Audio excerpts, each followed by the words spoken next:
Mas tendo sido semeado, cresce. Jesus, Marcos, capítulo 4, versículo 32. É razoável que todos os homens procurem compreender a substância dos atos que praticam nas atividades diárias. Ainda que estejam obedecendo a certos regulamentos do mundo que os compelem a determinadas atitudes, é imprescindível examinar a qualidade de sua contribuição pessoal no mecanismo das circunstâncias, porquanto é da lei de Deus que toda semeadura se desenvolva. O bem semeia a vida, o mal semeia a morte. O primeiro é o movimento evolutivo na escala ascensional para a divindade. O segundo é a estagnação. Muitos espíritos de corpo em corpo permanecem na Terra com as mesmas recapitulações durante milênios. A semeadura prejudicial condicionou-os à chamada morte no pecado. Atravessando os dias, resgatando débitos escabrosos e caindo de novo pela renovação da sementeira indesejável. A existência deles constitui largo círculo vicioso, porque o mal os enraiza ao solo ardente e árido das paixões ingratas. Somente o bem pode conferir o galardão da liberdade suprema, representando a chave única suscetível de abrir as portas sagradas do infinito à alma ansiosa. Haja, pois, suficiente cuidado em nós cada dia, porquanto o bem ou o mal, tendo sido semeados, crescerão junto de nós de conformidade com as leis que regem a vida.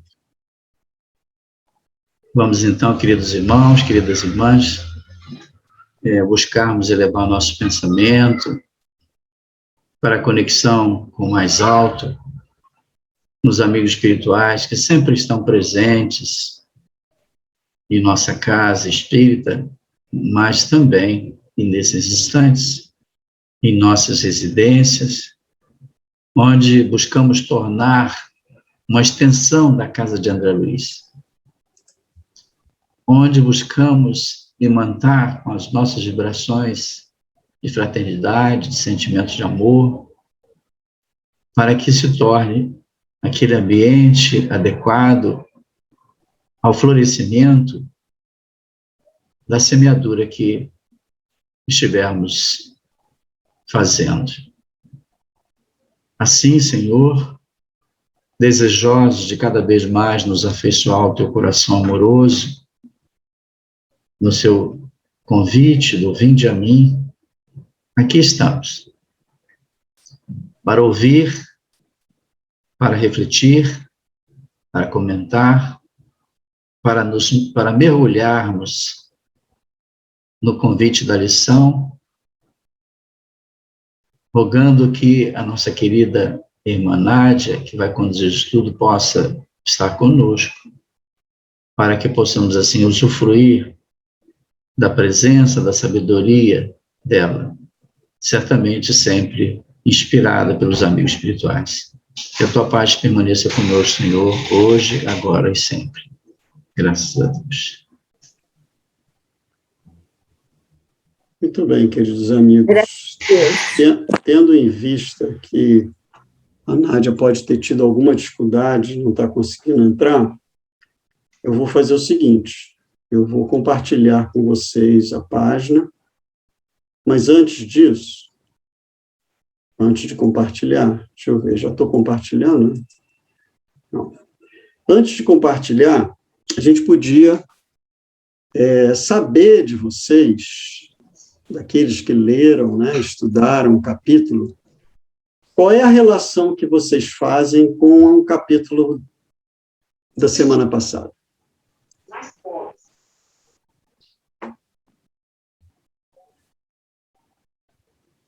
Tem alguma semelhança? Um de cada vez, gente. Fala, Regina. Tem, mas uma diferença, né? Um iniciou o trabalho, o outro não. Deu. Qual é a semelhança? Faliram mas em situações um pouco diferentes, né? Tá ótimo. E você, Olívia? Você tem que ativar seu som, querido. Não, semelhança, eu acho que tudo erro, né? Como é que eu vou me expressar? É válido ser reparado. Não importa o grau. Eu computo os dois casos. Foram situações diferentes, sim, mas o grau de gravidade, para mim, é o mesmo. Do momento que a gente erra, do momento que a gente não age com dignidade, nós vamos nos cobrar, seja o que for. A mínima coisa que a gente faça que não foi certo é a mesma coisa, Guilherme, que você trabalhar no emprego público e tirar cópia lá, aproveitar do material lá do trabalho, entendeu? Eu acho que eu ponho o mesmo peso para as situações na nossa consciência, né? Entendeu? Não sei se eu soube me explicar. Tá ótimo, Olívia. Úrsula, pode falar, querida. Eu acho o que tem de semelhante são médiuns que faliram, né? Na tarefa que estavam designados. Um não chegou a trabalhar e o outro faliu mesmo trabalhando. Tá ótimo, Úrsula. Viviane?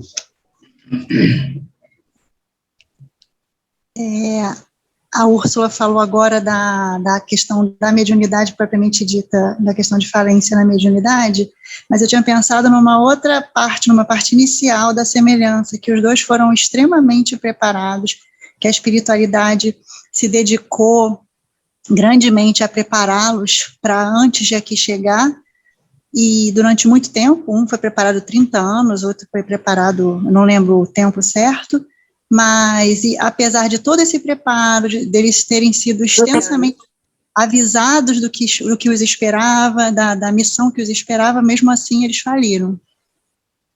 Isso aí. Sussu? Eu concordo com a Úrsula e com a Viviane. O preparo foi igual, foi semelhante, a confiança depositada nos médiuns também foi semelhante. Agora, o Acelino, ele agravou a condição dele, tanto que ele pelejou pelas regiões inferiores, diferente do Otávio. Então, eu creio que, em termos de gravidade, de perda da oportunidade, a dele foi pior, tanto que ele se lamenta mais. Agora, o que eu achei, muito reconfortante é que ambos estavam sendo novamente preparados.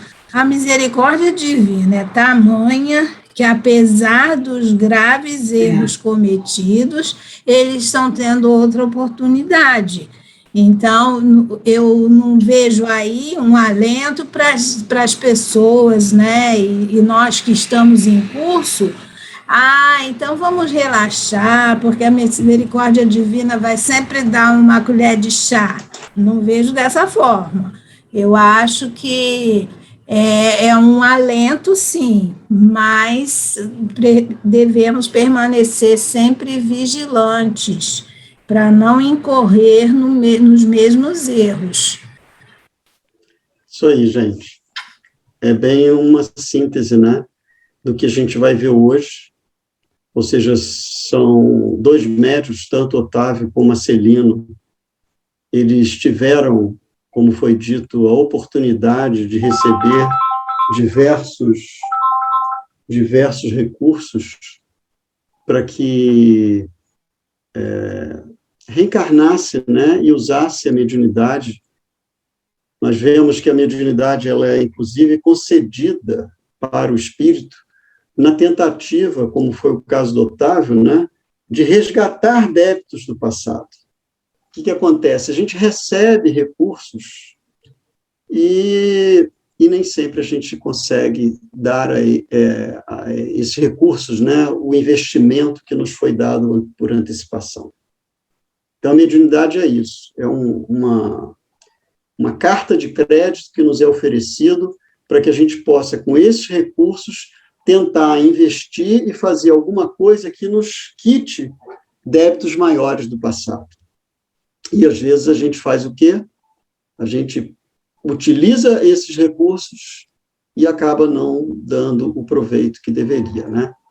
Então, para nós é um convite para a nossa reflexão, trabalhando todos como médios, mas é como foi bem colocado por todos vocês, especialmente a Sussu no final, é que a misericórdia divina, ela é infinita e acaba nos concedendo recursos de poder encontrar meios de pagarmos.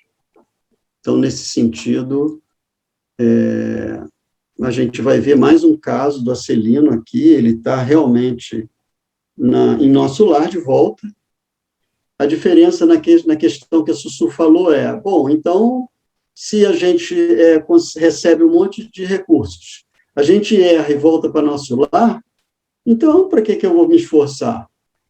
Acontece que esse Acelino ficou 11 anos no umbral. Será que vale a pena a gente malbaratar os recursos e sofrer no umbral o que ele vai dizer que sofreu aqui? Então, vamos acompanhar a leitura. Se alguém tiver realmente algo relevante que queira falar, assim, então, se à vontade, tá bom, gente? Então, o texto do André Luiz começa assim: ia dirigir-me a Otávio novamente, né, o André Luiz, quando alguém se aproximou e falou ao ex-médium com voz forte: não chore, meu caro, você não está desamparado. Além disso, pode contar com devotamento materno. Vivo em piores condições, mas não me faltam esperanças. Sem dúvida, estamos em bancarrota espiritual. No entanto, é razoável aguardarmos, confiantes, novo empréstimo de oportunidades do tesouro divino. Deus não está pobre. Então, aparece alguém ali, né? André Luiz não conhece quem é a pessoa, confortando o Acelino, dizendo que ele também compartilhava das mesmas dificuldades, mas nem por isso ele estava abatido. Então, aqui já vem uma questão que é relevante. A gente vai errar.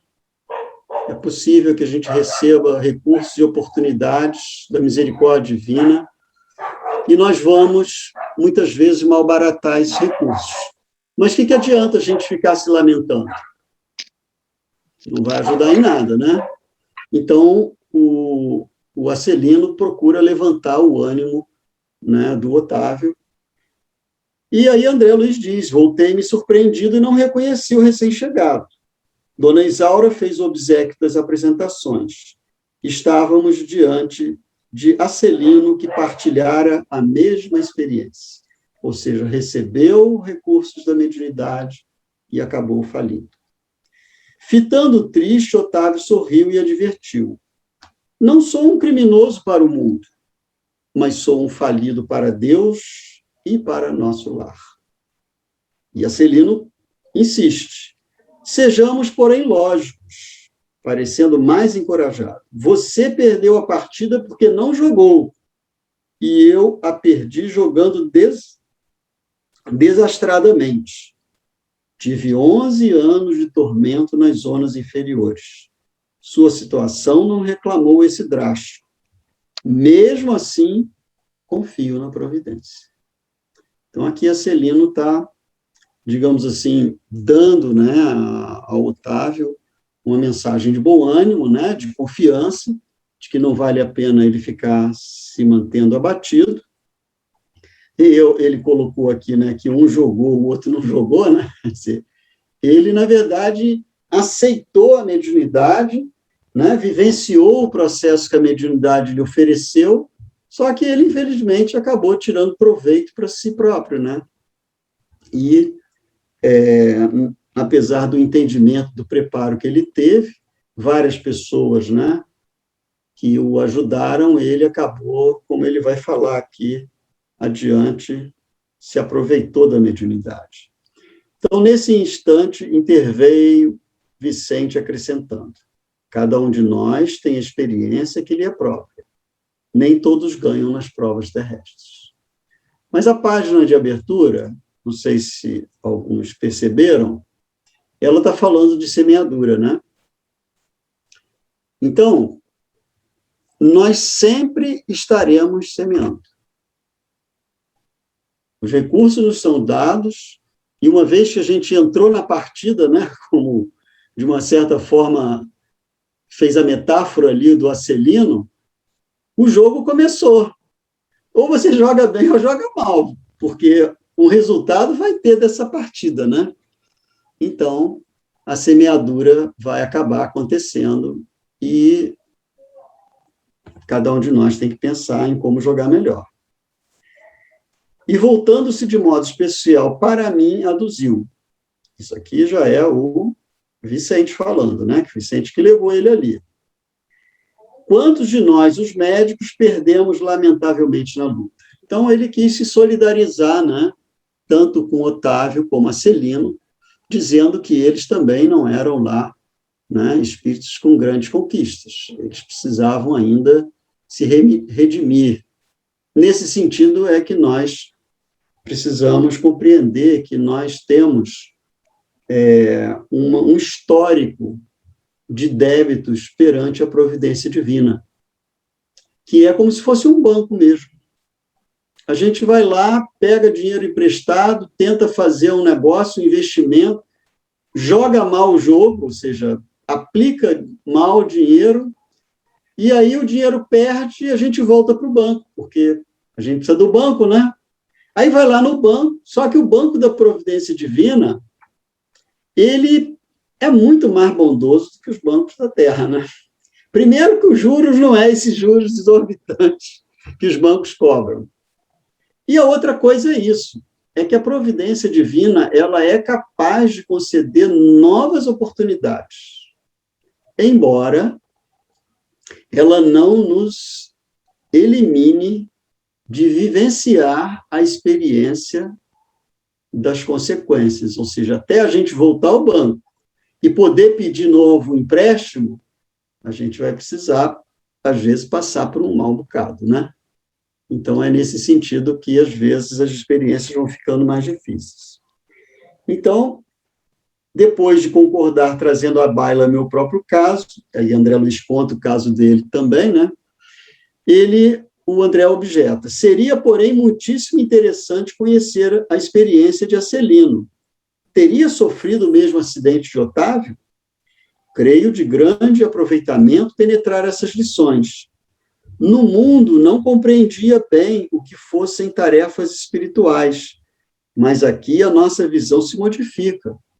Há que cogitar do nosso futuro eterno. Então, ele achou útil ouvir a experiência do Acelino. Para ele, né, André Luiz, que não teve oportunidade de conhecer muito a dinâmica da mediunidade na Terra, ele foi, de certo modo, um analfabeto nesse aspecto, né? Ele não sabia o que era mediunidade, nem nada disso. Ele está aprendendo agora que ele chegou em nosso lar, e, nesse caso, ele saiu das câmaras de retificação para começar um curso, né, aqui no Ministério da Comunicação, para entender a dinâmica desse trabalho do Ministério da Comunicação, que um deles é a mediunidade. Então, Acelino sorriu e obtemperou. Minha história é muito diferente.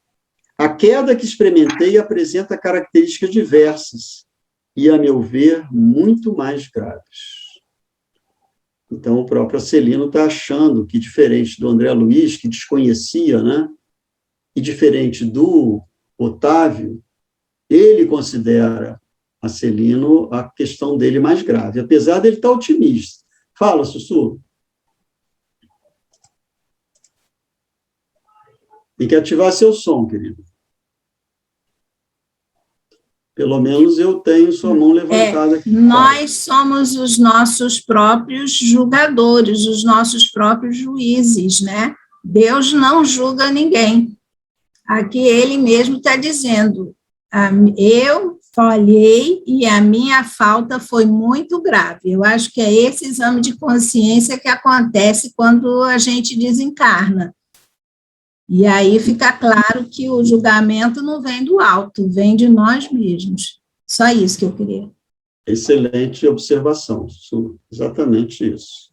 Quer dizer, nós é que vamos passar a nos cobrar. É claro que a gente precisa ter alcançado um grau de consciência, né? Porque muitas vezes o espírito que ainda não tem uma capacidade de autoexame, ele não está ainda nesse estágio de reflexão.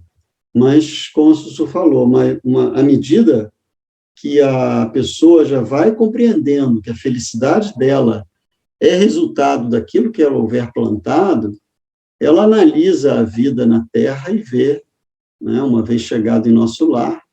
Eu acho que essa é a grande diferença de quem está na cidade, nosso lar, não mais como assistido, por assim dizer, como aqueles que estão na Câmara de Retificação, mas sim como já na condição de trabalhadores dispostos a servir. Então, acho que essa é a diferença do Vicente, do André Luiz, daqueles personagens que André Luiz conheceu nas câmaras de retificação, porque lá eles estavam totalmente inabilitados a refletir sobre a própria, né, suas próprias escolhas feitas na Terra. Aqui a gente já sente que é um espírito que já está em condições de autoavaliar-se, e é exatamente isso. Aí, quando ele chega nessa condição, não é ninguém mais que vai cobrar, né, Sussu? É a própria pessoa que vai ser juiz de si mesmo, é isso mesmo. E atendendo a expectativa, prosseguiu narrando. Então, ele vai começar, a Celina vai começar a contar a história dele.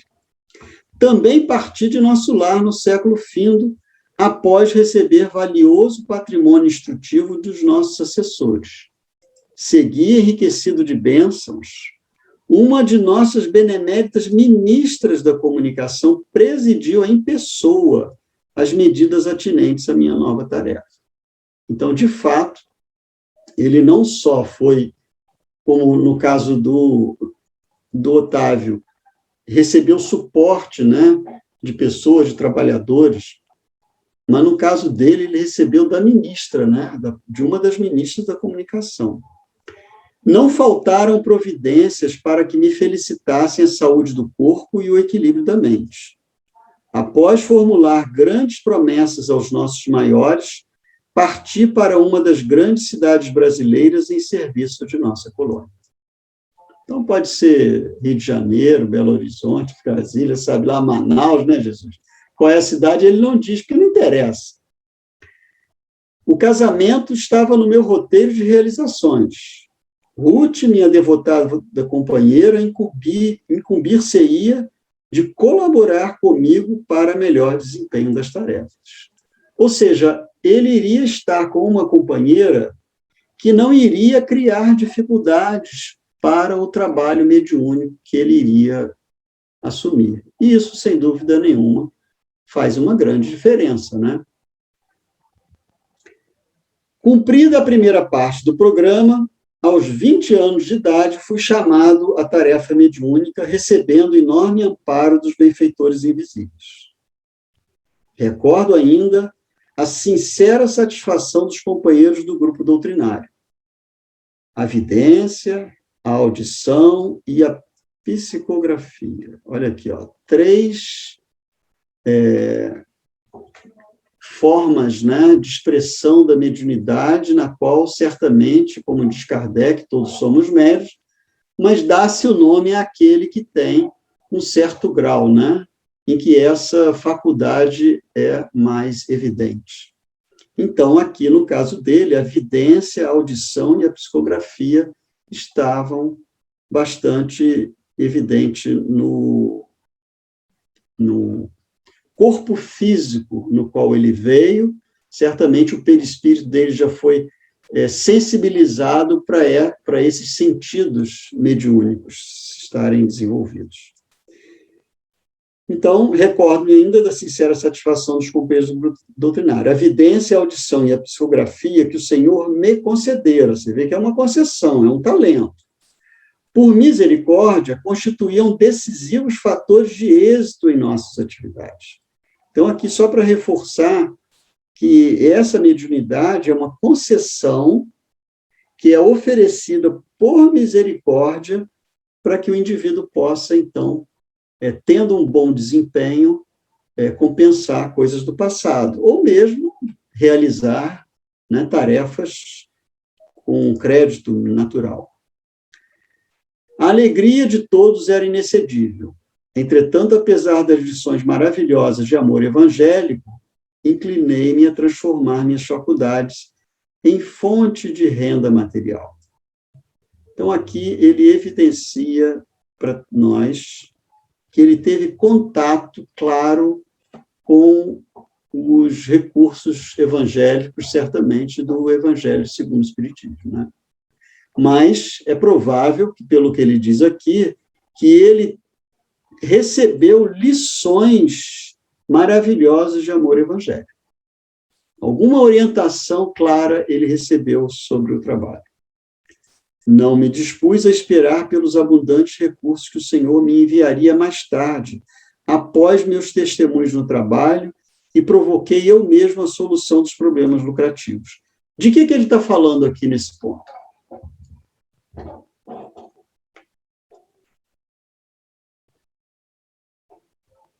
Não me dispus a esperar pelos abundantes recursos que o Senhor me enviaria mais tarde, após meus testemunhos no trabalho, e provoquei eu mesmo uma solução dos problemas lucrativos.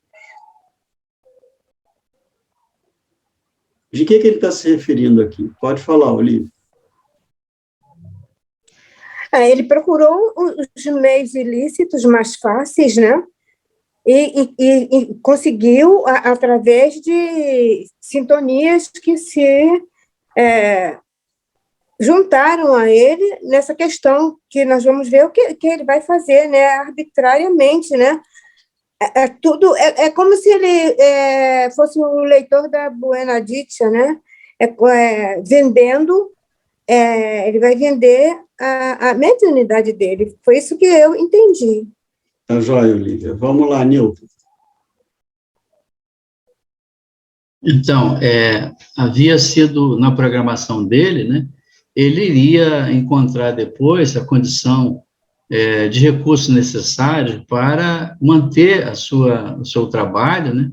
A sua missão, sem nenhum problema, né? Haveria de encontrar facilidades através do trabalho digno, né? A remuneração seria adequada, mas ele se precipitou, né? E buscou isso através da venda, né? Da mediunidade, né? Isso foi a grande queda, né? Que certamente provocou, né? Esse equívoco dele, né? Porque dar de graça o que de graça recebeste é a mensagem principal do Evangelho, né? Jesus nos exorta, né?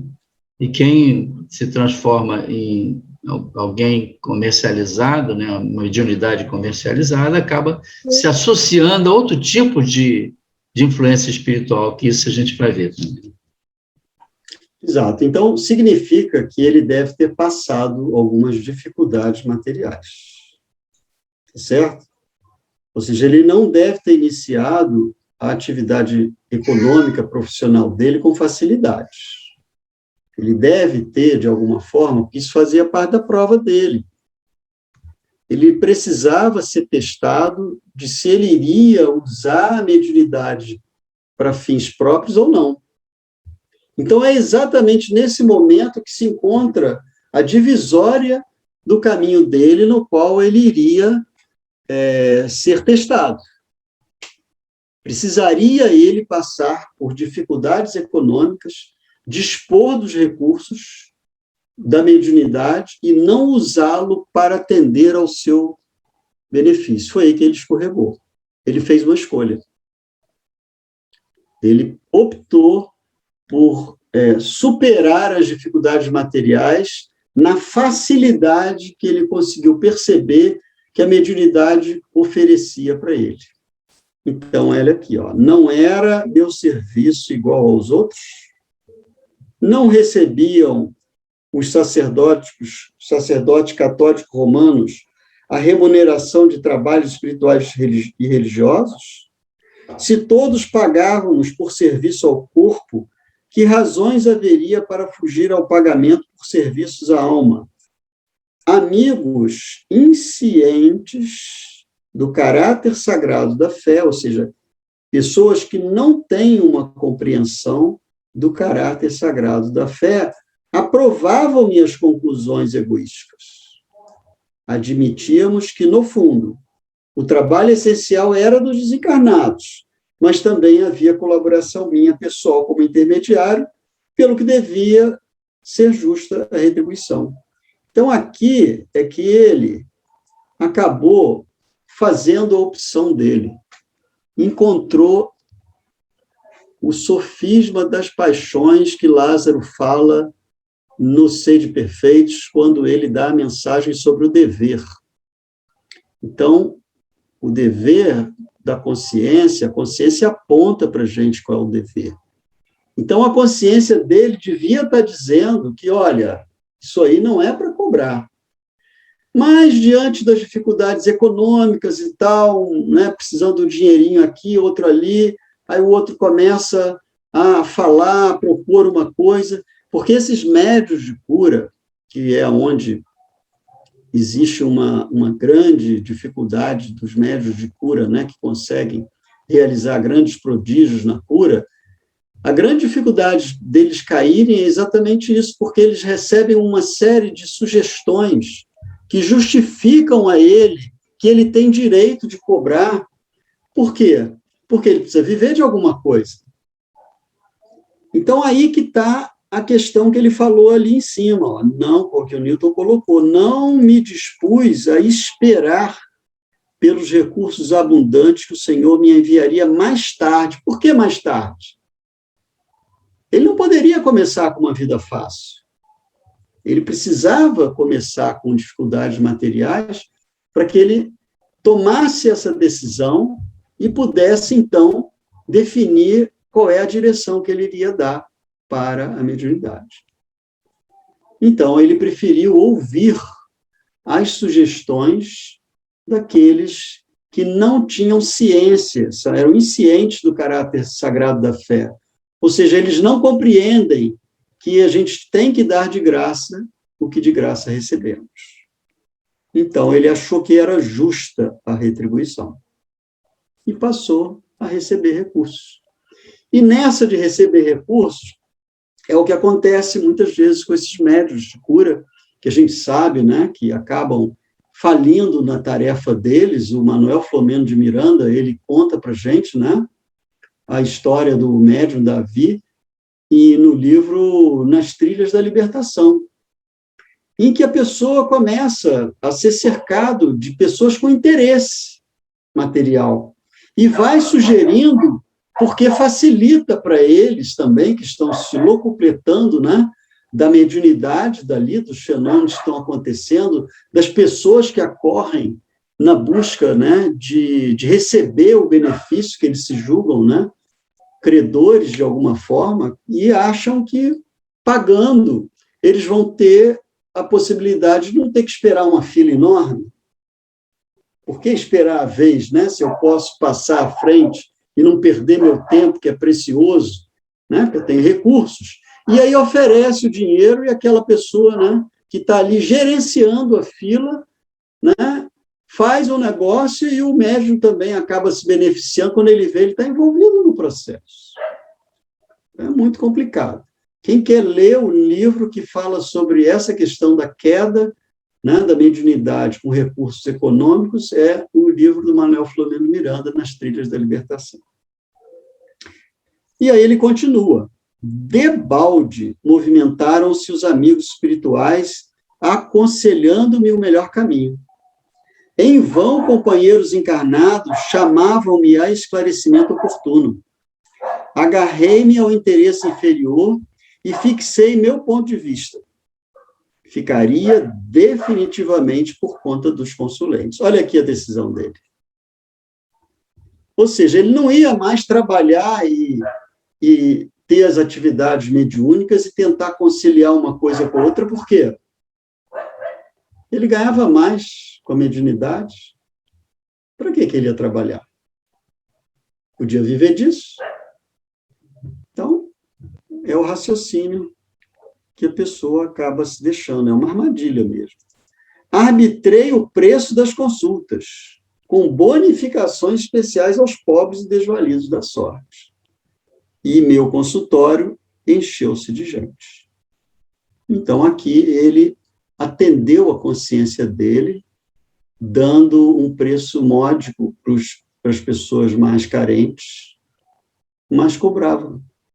Ele disse qual era o valor da consulta dele. Como uma pessoa profissional qualquer tem direito, ele se formou, né, é médico, é um profissional, é advogado, né, engenheiro, qualquer coisa assim, né, ele arbitra o valor do serviço dele. Ele tem direito a isso.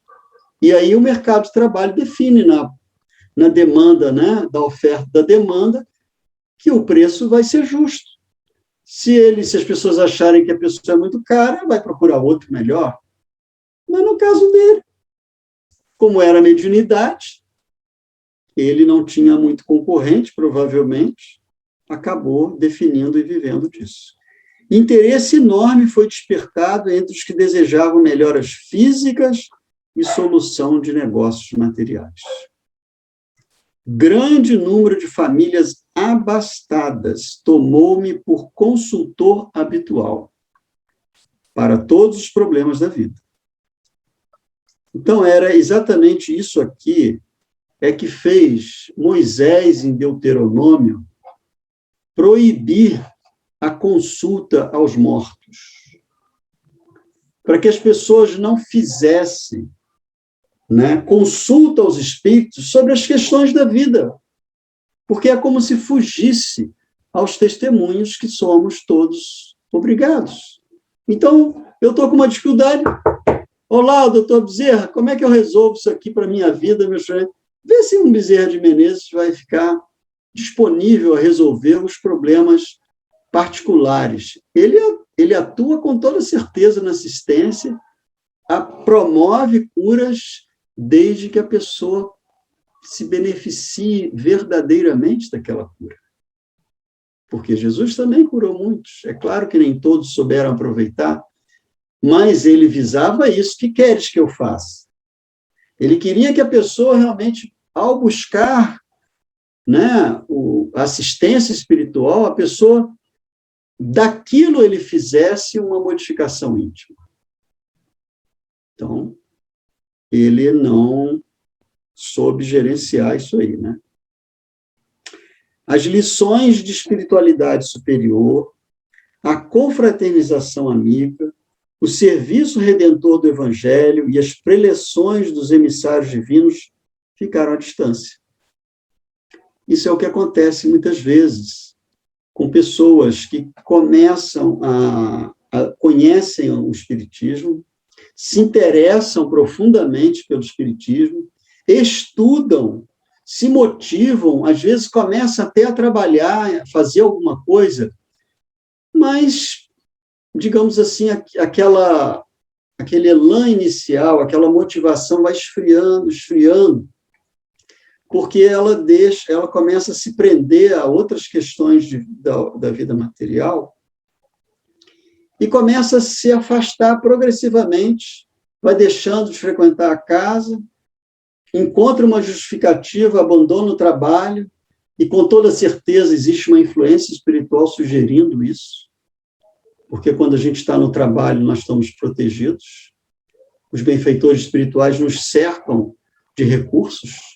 Esse é exatamente um grande benefício de servir ao Cristo, é a assistência bondosa dos benfeitores que nos querem o serviço de assistência através do qual nós estamos sendo intermediários. As pessoas que se beneficiam através do nosso trabalho, seja ele qual for, que a gente esteja ali na porta, né, no corredor do André Luiz, anotando a receita, qualquer que seja o trabalho que a gente faça, os benfeitores vão nos assistir, porque eles precisam do trabalhador e vão dar assistência a ele. Mas, na medida que o indivíduo ele começa a encontrar motivações e dessintonias, ele vai acabar se afastando, e foi o que aconteceu com ele, ó. Preleções dos emissários divinos ficaram à distância. Então, ele parou, não ouvia mais as palestras, não se interessava mais pelas coisas que eram feitas. Aqui a Sussu está achando se o Acelino poderia ser o Chico de sua época. Provavelmente, o Chico também deve ter tido uma série de convites, né, para fugir da disciplina que a mediunidade lhe exigia. Ele soube, né, ouvir Emmanuel e se submeteu a tudo que ele propôs. Não mais a escola da virtude, do amor fraternal, da edificação superior, e sim a concorrência comercial, as ligações humanas, legais ou criminosas. Olha aqui, ó, ele já começa a abrir algum precedente de que as coisas que ele poderia estar fazendo fossem lícitas ou ilícitas. Então, como é que a consciência vai sendo tisnada e a fuga ao dever, a gente vai escorregando devagarinho, vai escorregando, se afastando, deixa de ouvir as orientações, as sugestões espirituais, e depois a gente vai acabando perdendo o controle. Ó.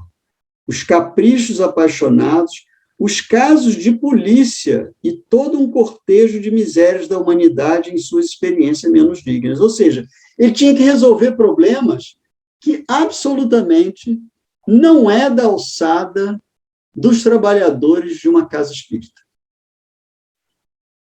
A gente tem que saber qual é o nosso lugar. A gente não pode se arvorar em solucionador do problema dos outros, porque a gente nos foi conferida uma responsabilidade, por exemplo, de atendimento fraterno. E está ali no atendimento fraterno, vai resolver o problema de todo mundo? Não, a gente vai ter que dar a orientação que o Evangelho de Jesus nos propõe para oferecer, e não vai poder prometer nada para a pessoa.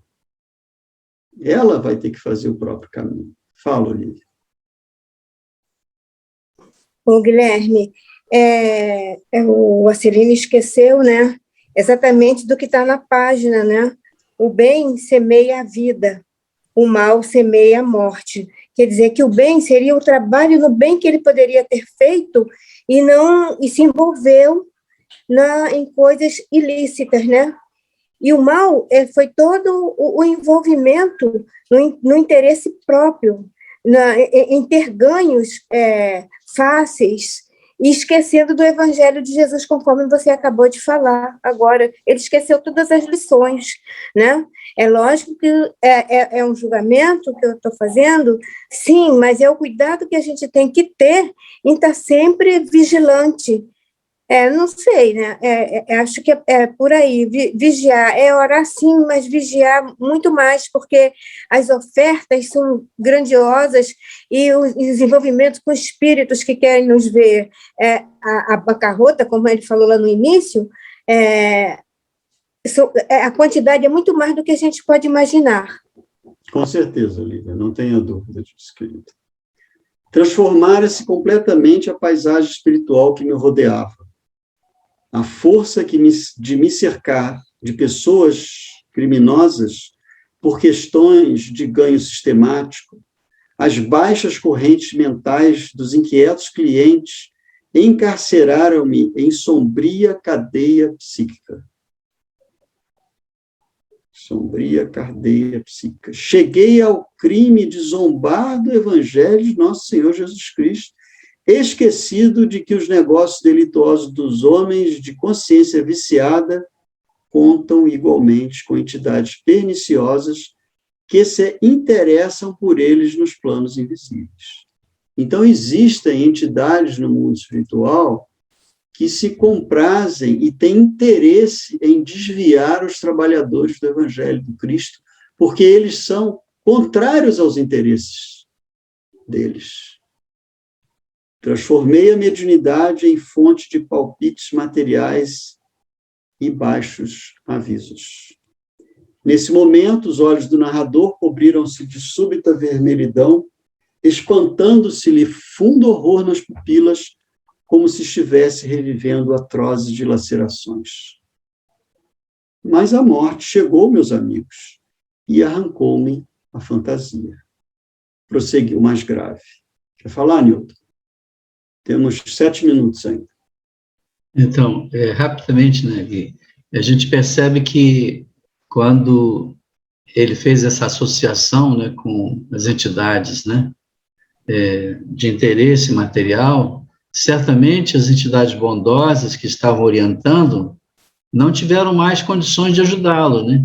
E ele perdeu completamente a capacidade de discernir aquilo que era o certo, né, do que era errado. Ele já não teve mais condições, porque eu acho que, inclusive, a própria evidência, né, a capacidade dele da clareaudiência, ficaram tão comprometidas com a vinculação que ele se estabeleceu com as entidades, né, de baixo padrão vibratório, que impedia ele até de ouvir as boas sugestões, né, dos amigos espirituais. Não saberia te responder, Newton, porque eu acho que a evidência ele podia continuar vendo. Talvez. Só que ele ia ver um quadro muito diferente e aplicaria a evidência de outra forma. Pois é, mas... Da mesma forma, o ouvir. Aí ele está ouvindo quem? Está vendo quem? Aqueles que são os comparsas dele. Porque a mediunidade é uma antena sensível que capta uma realidade paralela, que é a vida espiritual. Agora, ela é um recurso que nem o dinheiro. Mas se você não aplicar no bem, como a Olívia lembrou da parte de abertura. Tá, eu levanto a tese o seguinte: existem casos em que essa influência negativa se torna tão preeminente que a própria mediunidade acaba ficando embotada, ou seja, ela não se expande e não mantém... Então, desculpa interromper, Newton, já que a gente vai criar um debate aqui, o nosso tempo está acabando. Então tá. Verdade que a mediunidade é suspensa em determinado, mas é questão da misericórdia. Misericórdia, exatamente. Mas, nesse caso, não necessariamente ela é suspensa, porque o espírito já tem consciência, ele precisa viver, ele recebeu um conjunto de patrimônios. Ele vai ter que colher aquilo que ele plantar. Com certeza. Nesse sentido é que eu disse a você. Não sei se ele teve a mediunidade suspensa. Não fica claro ele aqui. Ele passou a viver da mediunidade. Mas talvez até, a gente sabe que nesses casos começa a ter muita mistificação, né? Porque a pessoa já não tem mais o auxílio espiritual, ou quem se apresenta para ele são aqueles espíritos que o sugerem de maneira, né, equivocada uma situação que... falou, pergunte, você vai obter resposta dos espíritos. Pergunte a pedra e ela vai responder. Né? Ela vai responder, os espíritos vão responder. Agora, quem é o espírito que vai responder? Que vai responder. Depende da qualidade da tua pergunta. Exatamente, e da sintonia que você faça. Né? Tá certo. Então, vamos lá. Nesses olhos, nesse momento, o narrador, né, os olhos cobriram-se de súbita vermelhidão, estampando, mas a morte chegou, não é isso? Desde o instante da grande transição, a ronda escura dos consulentes criminosos que me haviam precedido no túmulo rodeou-me a reclamar palpites e orientações de natureza inferior. Queriam notícias de cúmplices encarnados, de resultados comerciais, de soluções atinentes a ligações clandestinas.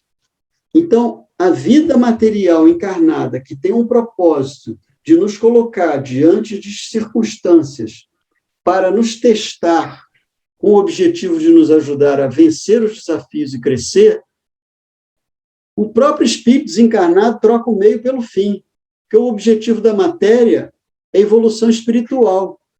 E a gente fica preso às questões materiais, quando, na verdade, as questões materiais é meio, não é fim. Então, chegar à espiritualidade, preocupado com as questões de ordem material, é trocar o objetivo da vida e o sentido da vida. Então, ele diz, gritei, chorei, implorei, mas estava algemado a eles por sinistros elos mentais, em virtude da imprevidência na defesa do meu próprio patrimônio espiritual. Então, aqui ele já dá uma dica para a gente. Nós somos responsáveis pelo patrimônio espiritual que detemos. Durante 11 anos consecutivos, expiei a falta entre eles, entre o remorso e a amargura. Então, nesse sentido, né, Sussu, não vale a pena errar, porque a dor é muito grande. Verdade.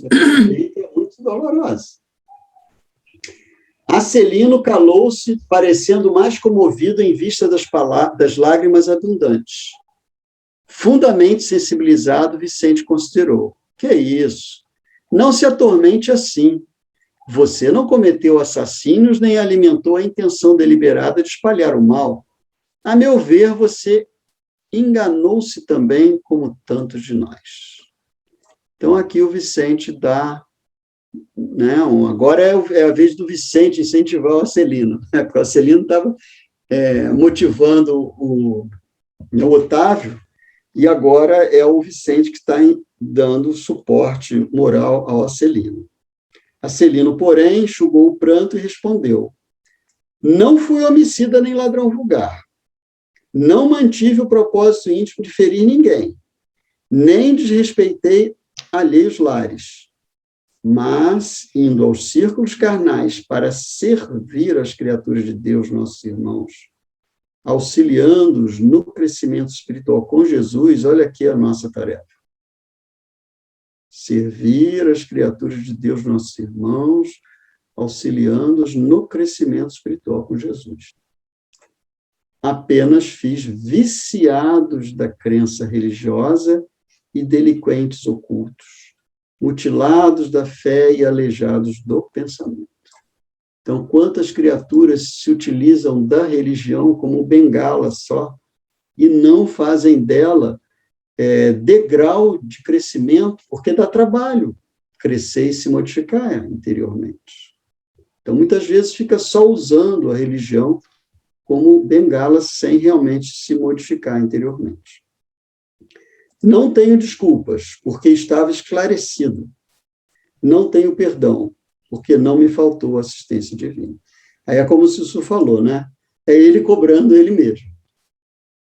Não tem ninguém. Ao contrário, ele está cercado de amigos e companheiros que estão estimulando ele, apesar das faltas que ele cometeu. Mas a consciência não deixa ele em paz, né?